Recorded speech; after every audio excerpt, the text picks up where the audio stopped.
सोलापूरमध्ये काँग्रेसनं उपहासात्मक आंदोलन केलंय। नाल्यामध्ये पाईप टाकून काँग्रेसनं आंदोलन केलं। पंतप्रधान नरेंद्र मोदींविरोधात यावेळी आंदोलकांनी घोषणाबाजी केली।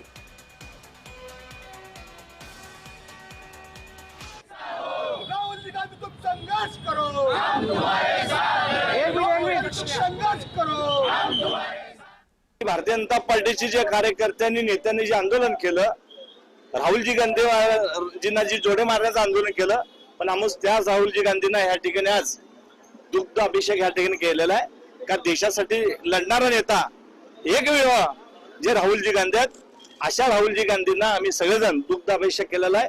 राहुलजी गांधी संघर्ष करो, हम तुम्हारे साथ है म्हणून या ठिकाणी काँग्रेस पक्षाचं हे आंदोलन घेतलेलं आहे।